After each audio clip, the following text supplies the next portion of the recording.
હરિઓમ બાળકો, good afternoon. આજે આપણે પર્યાવરણનો ત્રાસ લઈશું. એમાં આપણે આગળના ત્રાસમાં પાઠ સમજ્યા હતા ને, પાઠ 10 રસોડાની વાત. એમાં આપણે શીરો બનાવતા શીખ્યા હતા, અવલોકન કરતા શીખ્યા હતા ને શીરાનું. હવે એના પછી પાના નંબર 65 ઉપર જ છે. એના પછી છે કે શીરા વિશે આપણે લખી નાખ્યું કે જો કે તમે જો કે ઘણી બધી વાનગીઓ અલગ અલગ રીતે બને છે. કેટલીક શેકીને, કેટલીક તળીને, કેટલીક પાકીને પણ બનાવી શકાય. એટલે કે દરેક વસ્તુ, દરેક વાનગી અલગ અલગ રીતે બને. કોઈક શેકીને બનાવાય, કોઈ વસ્તુ તળીને બનાવાય, કોઈક વસ્તુ પાકીને બનાવે. એટલે કે દરેક વસ્તુ અલગ અલગ રીતે બને છે. કે હવે કહે છે કે વિચારો અને લખો કે રાંધવાની અમુક રીતો આપેલી છે. શું કહે છે? રાંધવાની અમુક રીતો આપેલી છે. આ દરેક રીતથી બનેલી વાનગીના બે નામ લખો. હજી થોડી વધારે વાનગી બનાવવાની રીત ઉમેરો અને ઉદાહરણ પણ જણાવો. કે તો વાનગી બનાવવાની રીત જો આપી છે ને, વાનગી બનાવવાની રીત. પછી શું આપ્યું છે? વાનગીના નામ. વાનગીના નામ આપ્યા છે. વાનગીના નામ આપ્યા છે ને. હવે જો પહેલા તો રીતના નામ આપ્યા છે. આપણે લખીએ શેકવાની, પછી શેકવાથી, બાફવાથી, પછી તળવાથી, પછી ગરમીથી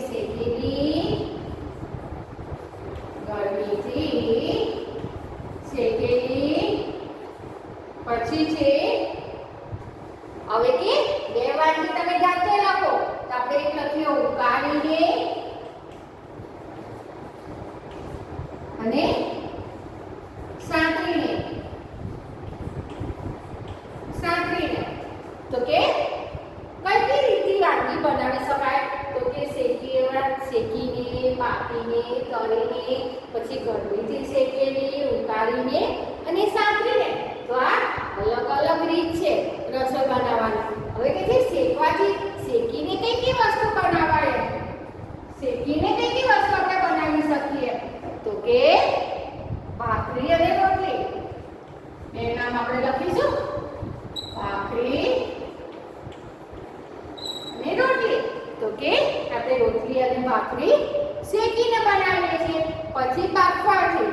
તો કે ભાત બાફવાથી કઈ વસ્તુ બનાવી શકાય? તો કે ભાત અને ખીચડી. બાફવાથી કઈ વસ્તુ બનાવાય? તો કે ભાત અને ખીચડી. એમ. પછી તળવાથી. તો કે તળીને કઈ વસ્તુ બનાવાય? તો પૂરી અને ભજીયા. પૂરી અને ભજીયા. પછી ગરમીથી શેકેલી. તો કે પાપડ અને નાન. કે ગરમીથી શેકીને શું બનાવે છે? તો કે પાપડ અને નાન. પછી ઉકાળીને. તો સૂપ, દાળ. પછી કે સાંતળીને. તો કે પરોઠા,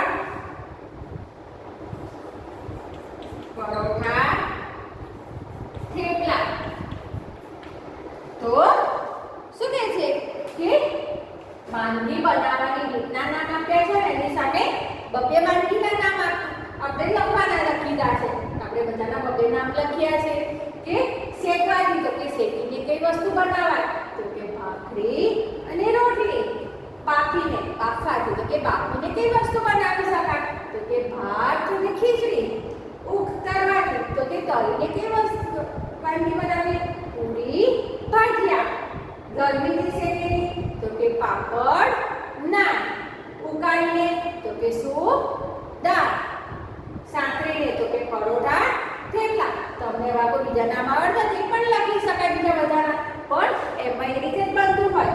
પછી આપણે શેકવાથી ભાખરી રોટલી પછી તમે પૂરી લખો તો પૂરી ના આવે, પૂરી તો તળીને જ થતી હોય, તો તમે પૂરી લખશો તો ખોટું પડશે તમારે, બરાબર. એવી રીતના પછી આમાં ભજીયા લખો તો ભજીયા કે બાફી થાય ના થાય, ભજીયા તો તળીને જ થાય. એટલે એવી રીતના પછી ખાલી ખોટા નામ નહીં લખવાના, નહીં તો ખોટું પડશે. પણ આપણે વિચારવું કે આ વસ્તુ કેવી રીતે બને તે પ્રમાણે તેના નામ આવશે.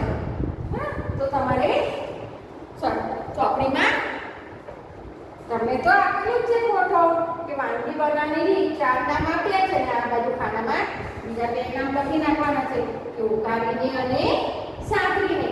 પછી તમને ખાના આપ્યા છે 2 ભાગમાં તો એમાં આના નામ લખી નાખવાના છે, બરાબર. તો આ થઈ ગયું તમારે. આ પાઠ્યપુસ્તકમાં જ લખવાનું છે, નોટમાં નથી લખવાનું. ખ્યાલ આવ્યો? તો આ પૂછી નાખો.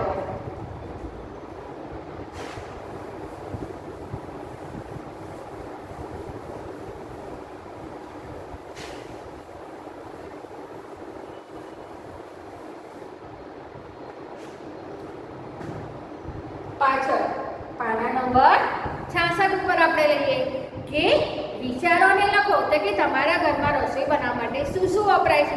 આ બધું તો ખાલી મમ્મીને પૂછો તો તમને તરત આવડી જાય, મમ્મી બધું કહી દે. તમારી નોટબુકમાં ચિત્રો દોરો અને તેના નામ લખો. એટલે મમ્મી જે સાધનો કે જે વસ્તુ કે એનું ચિત્ર દોરીને એના નામ લખવાના.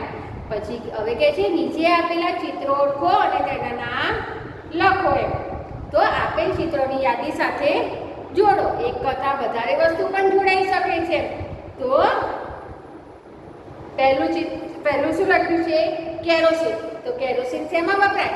સ્ટવમાં વપરાય ને, પ્રાઇમસમાં. તો એ તો જો તમને જોડેલું જ છે, એ તો જોડીને આપેલું જ છે. હવે બીજું છે કોલસો. તો કોલસામાં તમે શું જોડશો?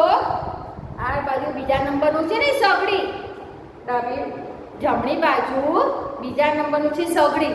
એમાં કોલસા નાખીને સળગાવીએ ને એટલે સગડી પર રસોઈ થઈ શકે. પહેલાંના જમાનામાં ગામડામાં સ્ટવ અને ગેસ એવું બધું નહોતું, તો બધા ચૂલામાં આવીના સગડીમાં સ્ટવ પર રસોઈ કરતા હતા. હજી પણ અમુક ઠેકાણે ગામડાઓમાં એવી રીતના કરતા હશે. તો હવે કોલસો છે તો આ કોલસાની સગડી, એમાં કોલસા નાખીને સળગાવીએ એટલે એના અંગારાથી સગડી પર રસોઈ થઈ શકે. તો 2 નંબર જોડી નાખજો. પછી છે ગેસ. તો ગેસ તો તમને ખબર જ છે બધાને, ગેસ કોને કહેવાય તો બધાને ખબર છે. તો 3 નંબરનું ગેસ છે એ 3જા નંબરનું છે ને ચિત્ર, સૌથી નીચે 3જા નંબરનું ચિત્ર એની જોડે જોડી નાખજો ગેસમાં. પછી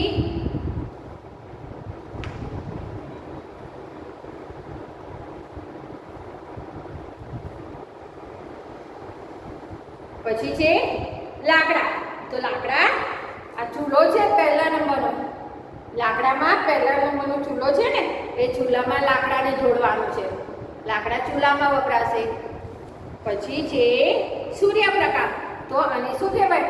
સૂર્ય કુકર કહેવાય. તો એ સૂર્યના પ્રકાશથી ચાલે છે. તો સૂર્યપ્રકાશ તો જમણી સાઈડ, ડાબી બાજુ પહેલું છે ને, ડાબી સાઈડ એટલે મારી બાજુની ડાબી સાઈડ આવશે. તો પહેલું છે ચિત્ર સૂર્યપ્રકાશ. તો સૂર્ય કુકર એની જોડે જોડી નાખવાનું છે. પછી છે છાણા. તો છાણા આમાં પણ આવી શકશે. આ બાજુ બીજા નંબરની છે સગડી, જમણી બાજુ બીજા નંબરની સગડીમાં પણ છાણા પણ આવી શકશે. ત્યાં કોલસો પણ આવશે અને છાણા પણ આવશે. તો એમાં 2 શબ્દો આવશે, તે 2 જોડવાના છે. એમાં પણ એમને કહેતા કે આમાં તો એક આવી ગયું એટલે બીજું પણ એમાં 2 પણ આવી શકે છે, બરોબર. હવે બાજુના પાને પાના નંબર 67 કે વાંચો અને કરો એમ કે છે કે મગને આખી રાત પાણીમાં પલાળી રાખો. મગ હોય એને, મગ જોયા છે તમે જોયા છે મગ ખાવ છો ને, મમ્મી મગ બનાવતી હોય છે, મગનું શાક તમે કહો તો એ મગને આખી રાત પાણીમાં પલાળી રાખવાના. તપેલીમાં મગ રાખીને એમાં પાણી નાખીને આખી રાત એમાં રહેવા દેવાના. પછી સવારે પલાળેલા મગને ભીના કપડામાં વીંટાળીને ઢાંકી દો. પછી સવારે આખી રાત એ મગ તપેલીમાં પાણી નાખીને પલાળી રાખવાના. પછી સવાર થાય એટલે શું કહે છે કે મગમાંથી પાણી બધું કાઢી નાખવાનું. ચાળણીમાં કાઢીને બધું જે પાણી નાખ્યું બધું પાણી મગમાંથી કાઢી નાખવાનું. પછી એ મગને શું કરવાનું, એક ભીના કપડામાં વીંટાળી દેવાના. વીંટાળી દેવાના એટલે કપડું લેવાનું અને મગ બધા એમાં બાંધી દેવાના. અને પછી એક તપેલીમાં કે કોઈ વાસણમાં મૂકી અને એને ઢાંકી દેવાના. પછી કે છે એક દિવસ પછી શું તમને કોઈ ફેરફાર દેખાય છે? પછી કે એક દિવસ આખો દિવસ એના કપડામાં બાંધીને કોઈ વાસણમાં મૂકીને એને ઢાંકી રાખવાનું. પછી બીજા દિવસે જોવાનું કે શું તમને એમાં ફેરફાર દેખાય છે? તો કે ગરમ થયેલ મગમાં ડુંગળી, ટામેટા, મીઠું અને લીંબુનો રસ ઉમેરો અને ભેરો. તમારા મિત્રો સાથે મગની મજા માણો. એ મગ એવી રીતના હોય તો એને બાંધી દીધા હોય એક દિવસ તો એનામાંથી એના ફણગા નીકળશે. એમાં મગમાંથી સફેદ કલરના ફણગા ઉગી નીકળે. એ ગરમ ઘરમાંથી ઉગી નીકળે. પછી એમાં ડુંગળી, મીઠું, ટામેટા, લીંબુ બધું નીચોવીને કે ખાવાનું. તો કે બહુ જ સરસ લાગે, મીઠું લાગે. એમાંથી બહુ પ્રોટીન મળે. ફણગાયેલા મગ ખાઈએ તેમાંથી આપણને બહુ પ્રોટીન મળે, બહુ પ્રોટીન હોય. તો તમે ના ખાધું હોય ને ના ભાવતો તો એક દિવસ મમ્મી કહેજો, મમ્મી તમને કરીને ખવડાવશે. બહુ સરસ લાગશે, સરસ પણ લાગે અને આપણા શરીરમાં પ્રોટીન પણ આવે. પ્રોટીનથી આપણા શરીરમાં લોહી થાય, આપણને શક્તિ મળે, તાકાત આવે આપણા શરીરમાં, બરોબર ને? તો અવિતા કરજો. હવે કે છે જુઓ અને લખો કે તમે રાંધ્યા વગર શું બનાવી શકો? તો તમે વિચાર કરશો કે રાંધ્યા વગર તો કોઈ વસ્તુ થોડી બનાવી શકાય. તો કે જો લીંબુ પાણી આપ્યું છે, લીંબુ પાણી કેવી રીતે બનાવાય એની રીત આપી છે ચોપડીમાં. તો પહેલાં તો કહે છે પાણીમાં ખાંડ ભેળવો. એક ગ્લાસ પાણી લઈ અને એમાં ખાંડ ભેળવો. ખાંડ ભેળવો એટલે કે એક ગ્લાસ પાણી લેવું એમાં ખાંડ નાખવાની. બહુ બધી ખાંડ નહીં નાખવાની, 2 ચમચી ખાંડ નાખવાની. પછી એમાં લીંબુનો રસ ઉમેરો. તો લીંબુનો રસ ઉમેરો તો કેવી રીતના કરો? લીંબુને પહેલાં કાપીને 2 કકડા કરી નાખવાના ને એ દબાવીને એનો રસ હોય એમાં ઉમેરવાનો. દબાવીને એટલે કે એમાંથી એનો રસ નીકળશે. પછી ચમચીથી હલાવીને શું કહેવાનું, એને ગાળી લેવાનું. કે લીંબુના પેલા કૂચા હોય ને એટલે ગાળી નાખવાનું. તો લીંબુ પાણી તૈયાર છે. કેટલું સરસ છે ને લીંબુ પાણી બનાવતા. લીંબુ શરબત કોને ના ભાવે? બધાને ભાવે ને, સરસ લાગે ને, મીઠું મીઠું. તો એ તો તમે જાતે પણ બનાવી શકો લીંબુનું પાણી. હવે કે ફળોની ડીશ. બીજું હવે એક લીંબુ પાણી આપ્યું છે અને 2માં આપણે જાતે બનાવીને લખવાનું છે. તો એકમાં આપણે લખીએ ચલો ફળોની ડીશ. 2 ખાનામાં આપણે શું બનાવી શકીશું આપણે લખીશું. તો ફળોની ડીશ. આ એક ખાનું આપ્યું છે ને એમાં તમારે લખવાનું છે. હવે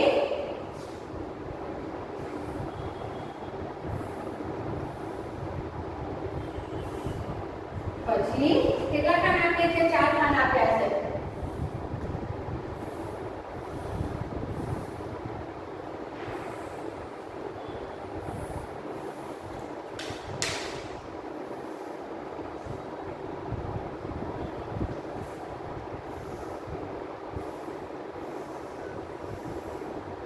એના નીચે પણ આપણે કોઈ બનાવીશું.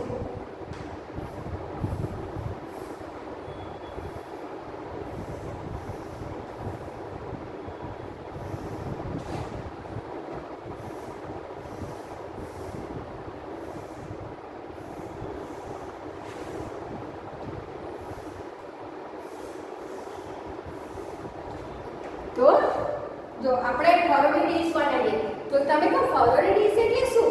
તો કે જુદા જુદા ફળોના નાના નાના ટુકડા કરો. કેવી રીતે ફળોની ડીશ બનાવવાની આપણે જોઈએ? તો કે જુદા જુદા ફળોના નાના નાના ટુકડા કરો.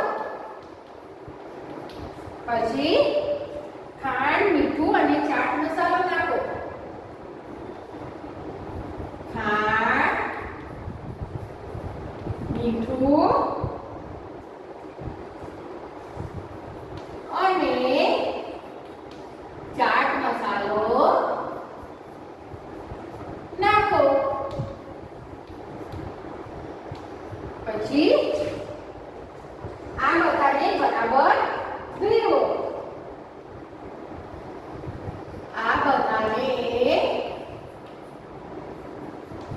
બરાબર ભેળવો.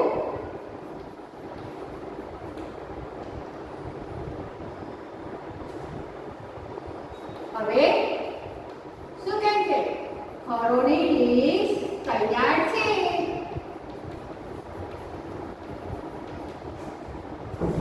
તો કે ફળોની ડીશ આપણે બનાવીએ તો કે જુદા જુદા ફળોના નાના નાના ટુકડા કરો. જામફળ લેવાય, સફરજન હોય, ચીકુ હોય, કેળા હોય, એના કોઈ બી ફ્રૂટ હોય તો કે બધા થોડા ફ્રૂટ લઈ, ફ્રૂટ એટલે કે ફળ, એના નાના નાના ટુકડા કરવાના. ધોઈને સમારી નાખવાના અને નાના નાના ટુકડા કરવાના. ધોઈને આપણે સમારીએ એને નાના નાના ટુકડા કરી નાના નાના સમારવાના. પછી કે એ સમારે તે બધા ફ્રૂટ ભેગા થઈને તેમાં થોડી ખાંડ, થોડું મીઠું અને ચાટ મસાલો નાખવાનો. એ બધા જે ફળ આપણે સમારી લીધા હોય ને ડીશમાં એની ઉપર શું નાખવાનું? ખાંડ, થોડું મીઠું અને ચાટ મસાલો એ નાખવાનો. પછી આ બધાને બરાબર ભેળવો. ભેળવો એટલે કે હલાઈ નાખવાનું. આપણે બધા ફળની ઉપર સમારી હોય પણ નાખ્યો હોય પણ નીચે તો બધું એમ એટલે પછી હલાઈ નાખીએ એટલે બધો મસાલો બધામાં ભરી જાય ને, બધામાં એક સરખો થઈ જાય મસાલો. એટલે નીચે બધું મોરું લાગે, ઉપર ખાટું ને એવું બધું લાગે. એટલે હલાઈ નાખીએ એટલે બધો મસાલો એક બધા ફ્રૂટમાં એક સરખો થઈ જાય. એટલે કે આ બધાને બરાબર ભેળવો. ફળોની ડીશ તૈયાર છે. એટલે કે ફળોની ડીશ તૈયાર છે. તૈયાર છે પછી શું કરવાનું? ખાવાની મજા આવે ને તો આ પણ કરી જોજો એક દિવસ તમે, બરોબર? પછી હવે આપણે બીજું જોઈએ, લસ્સી બનાવીએ આપણે. લસ્સી કોને ભાવે છે ભાઈ? બધાને ભાવે છે લસ્સી. તો ભાવે ને, લસ્સી પણ મીઠી મીઠી લાગે. તો કે 1 કપ દહીં લો. 1 કપ દહીં લો. પછી કે છે પછી તેમાં ખાંડ નાખો. તેમાં ખાંડ નાખો. પછી કે તેમાં બરફના નાના ટુકડા નાખો. તેમાં બરફના નાના ટુકડા નાખો. આ બધાને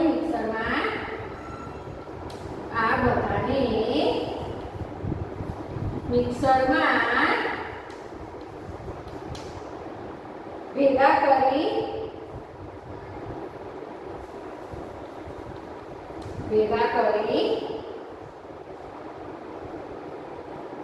એક રસ કરો.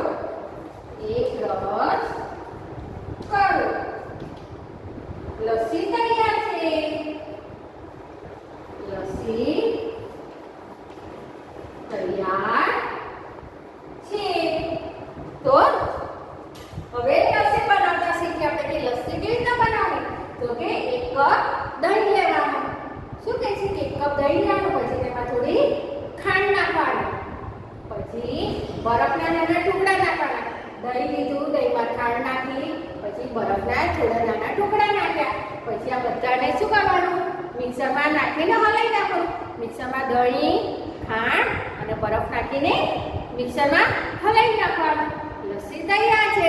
તો કેવી મીઠી મીઠી ઠંડી ઠંડી લસ્સી ખાવાની મજા આવે ને, હે ને? તો આપણે શું બનાવતા શીખ્યા? લીંબુનું શરબત બનાવતા શીખ્યા, ફળોની ડીશ બનાવતા શીખ્યા, લસ્સી બનાવતા શીખ્યા. આ તો આવડી જાય ને. આ તો કેટલું સહેલું છે. આમાં તો ગેસ પણ નથી સળગાવવાનો એટલે આપણને દાળવાની પણ બીક ના લાગે.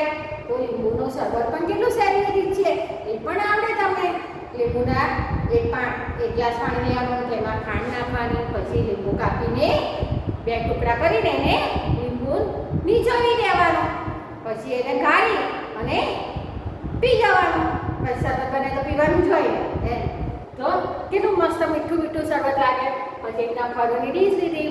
બધી જાતના આપણે જે ફળ હોય એવું નહીં કે એક જ જે પપૈયું, કેરી, કેળું, સફરજન કંઈ બી બે ચાર બધા ફળ, ફ્રૂટ એટલે કે ફળ બધા ભેગા કરીને બધાને નાના નાના ટુકડા કરવાના, એટલે કે ઝીણું ઝીણું નાના નાના ટુકડા કરીને સમારવાનું. પછી એક ડીશમાં સમાર્યું હોય તો એમાં આપણે ખાંડ, મીઠું ને ચાટ મસાલો નાખવાનો.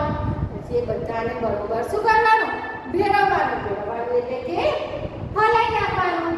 ફરોની ડીશ તૈયાર છે. કેટલી મીઠી મીઠી સરસ સરસ ફરોની ડીશ ખાઈએ, ફ્રૂટ ખાઈએ તો આપણા શરીરમાં શું મળે? એમાંથી પણ પ્રોટીન ને શક્તિ, વિટામિન બધું મળે ને બધા ફળમાં. તો એ ફરોની ડીશ આપણી તૈયાર છે. પછી લસ્સી બનાવીએ આપણે. તો 1 કપ દહીં લો. પહેલા 1 કપ દહીં લેવાનું, એમાં શું નાખવાનું? ખાંડ નાખવાની. પછી બહુ બધી ખાંડ નાખી દેવાની, 2-3 ચમચી ખાંડ નાખવાની. નહીં તો બહુ ગળ્યું ગળ્યું થઈ જાય તો એ નાખવાની. પછી તેમાં બરફના નાના ટુકડા નાખવાના, નાના નાના 2-4 ટુકડા નાખી દેવાના. આ બધું ભેગું કરીને શેમાં નાખવાનું? મિક્સરમાં ભેગું કરવાનું. પછી મિક્સર આપણે ચલાવીએ. મમ્મી તમે જોયો, તમે તો ના ચલાવતા નાના છો, પણ મમ્મી મિક્સર ચલાવશે, તમે જોયું હોય ને. મિક્સરમાં નાખીને મિક્સરના બાઉલમાં બધું ભેગું કરીને મિક્સર ચલાવવાનું. એટલે એ બધું શું થાય? દહીં, ખાંડ અને બરફ બધું એક રસ થઈ જાય. બરફથી ઠંડુ થઈ જાય, ખાંડ પણ બધી મિક્સ થઈ જાય અને દહીં પણ મિક્સ થઈ જાય. તો બધું સરસ એક રસ થઈ જાય ને. એક રસ એટલે એક સરખું થઈ જાય. આપણે તો દહીં નાખ્યું, ખાંડ નાખી, બરફ નાખી, બધું છૂટું છૂટું હોય ને. મિક્સરમાં ચલાવ્યું એટલે કેવું થઈ જાય? બધું એક સરખું થઈ જાય, એક રસ થઈ જાય. તો લસ્સી તૈયાર છે. ઠંડી ઠંડી મીઠી મીઠી લસ્સી તૈયાર છે. તો લસ્સી પાવ તો ગરમીમાં લસ્સી પીવાની મજા આવે ને, ઠંડી ઠંડી લસ્સી. તો આ પણ બનાવતા આવડે તો તમે બનાવશો ને ઘરે બેઠા બેઠા. ને લીંબુનું શરબત બનાવાય, ફળની ડીશ કરાય અને લસ્સી પણ કરાય. તો આ બધી શેની શેના વિશે આપણે વાતો કરી? રસોડા વિશે વાતો કરી. ખ્યાલ આવ્યો? તો તમને અહીંયા જો પાના નંબર 67 ઉપર લીંબુનું પાણી તો લખ્યું છે. લીંબુનું પાણી તો કેવી રીતના બનાવવાની રીત આપી છે આપણે. પછી નીચે 2 ખાના આપ્યા છે. એમાં 2માં આપણે ફરોની ડીશ અને લસ્સી આવી રીતના મેં લખ્યું છે. એ રીતે સાઈડમાં ખાનું છે, ત્યાં ઉપર એકમાં ફરોની ડીશ અને લસ્સી. પછી ફરોની ડીશની સામે કેવી રીતે કરવાનું એના ખાનામાં બધું લખવાનું છે. અને લસ્સી તો લસ્સીમાં કેવી રીતે કરવાનું છે પણ તમારે લખવાનું છે. એકના ખાનામાં જ લખવાનું છે, નોટમાં નથી લખવાનું. ખ્યાલ આવ્યો? તો આ રીતના બધું આ 2 તમે નોટમાં પાઠ્યપુસ્તકમાં લખી નાખજો. તમારે આ ખાના પણ દોરવાના નથી. તમારે તો ખાલી ખાના પણ દોરી રાખ્યા છે. એમાં ખાલી તમારે લખવાનું જ છે કે મારે તો ખાના દોરવાના હતા, દોર્યા છે. તમારે તો કશું ખાના પણ દોરવાના નથી. અમારા માટે થોડાક નાના અક્ષરે વ્યવસ્થિત લખજો એટલે આવી જશે. આ તો બધું આવી જશે, બરાબર ને? તો આટલું આપણે અહીંયા પૂરું કરીએ છીએ. બાકીનું આપણે